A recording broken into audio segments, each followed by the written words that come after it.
Atenção, ó. Você lembra daquele caso do jovem que caiu ou que caíram com ele do 14º andar de um prédio localizado ali na Avenida Celso Garcia Cid, pertinho da Aviação Garcia? A perícia agora confirmou. O rapaz não estava morto quando chegou ao solo. A polícia autuou, prendeu 4 jovens que estavam com ele dentro do apartamento e que teriam submetido este rapaz a um espancamento. Um outro jovem que também estava lá dentro, mas que teria ligado para a polícia durante 3 vezes e não conseguiu o atendimento adequado, não foi autuado, e nem a namorada do rapaz. Porque ela, a namorada, foi colocada num quarto separado, trancado, e não tinha como dar ajuda. Mas esses outros aqui, ó, todos eles foram presos em flagrante por tortura. Não era pelo assassinato. E agora, um primeiro laudo chegou para acompanhar e saber mais a respeito do que aconteceu. E esse laudo dá conta de que o jovem, quando caiu, ainda estava vivo, ou seja, aquela suspeita de que aqueles medicamentos que tivessem dado para ele lá em cima pudessem ter feito com que ele morresse, daí para mascarar a coisa, jogaram esse rapaz de lá de cima, já morto. A polícia está descartando essa hipótese, mas ainda existem algumas coisas estranhas. Aquela aquelas cordinhas de proteção que geralmente você coloca nos apartamentos para a criançada não chegar ali perto, para que não tenha queda, não tenha um incidente. Tá vendo essa grade aqui, ó? Isso aqui, ó, foi cortado. E o material usado para cortar isso aqui estava guardado numa gaveta lá no outro cômodo, não estava aqui, por onde o rapaz acabou caindo. Quem que cortou isso aqui? De que jeito? Será que isso aqui foi uma indução ao suicídio? Porque ele não iria cortar isso aqui pensando em se jogar e depois guardar essa tesoura em outro local, né, filho? Já teria cortado isso aqui e teria se suicidado, não é? Assim, pelo menos, é a dinâmica que se observa quando casos assim são registrados. E o que a polícia desconfiou foi exatamente o fato desse equipamento. Eu não sei se é tesoura, a polícia ainda não nos deu essa informação. Se é uma tesoura, se é um estilete, sei lá o quê. Mas esse equipamento estava guardado em outro cômodo da casa. Quem foi que cortou aquilo lá? Agora, a polícia está com a possibilidade, trabalhando com a possibilidade do jovem ter, naquela ânsia de escapar das agressões que estava sofrendo, ele mesmo ter se jogado de lá, ele mesmo ter tentado escapar dali ou ter tentado, sei lá, talvez pular de uma janela para outra, tentado fugir das agressões que estavam sendo provocadas contra ele. Os 4 rapazes que foram autuados em flagrante permanecem presos.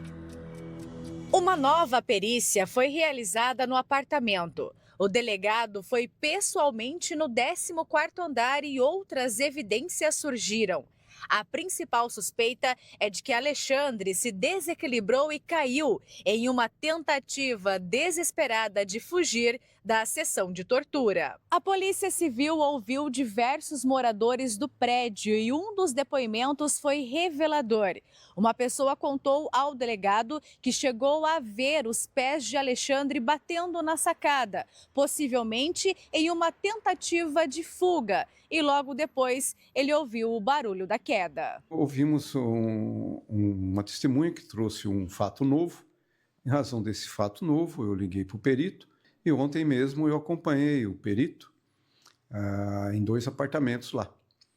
Tanto de onde ocorreu o fato, quanto um outro apartamento. Ele para sair do quarto em que ele estava trancado, a gente não sabe o grau de ameaça que ele recebeu, não sabemos se ele estava sob efeito de algum medicamento ou droga.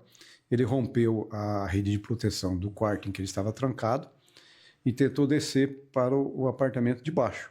Ali também, com o pé, ele conseguiu romper um pedaço dessa rede de proteção. No entanto, a sacada tem vidro, né? E ela estava fechada.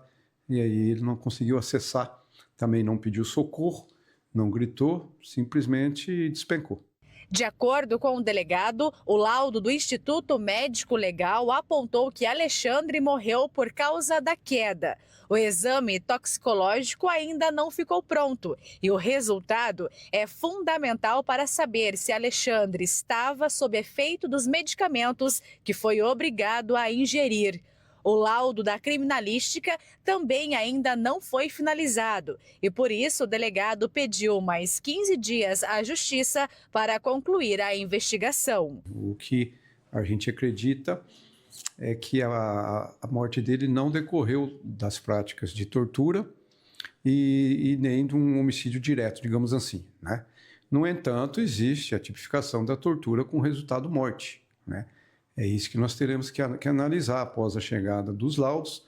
Nós também já temos o laudo de necropsia, que aponta que a morte decorreu de lesões causadas em razão da queda.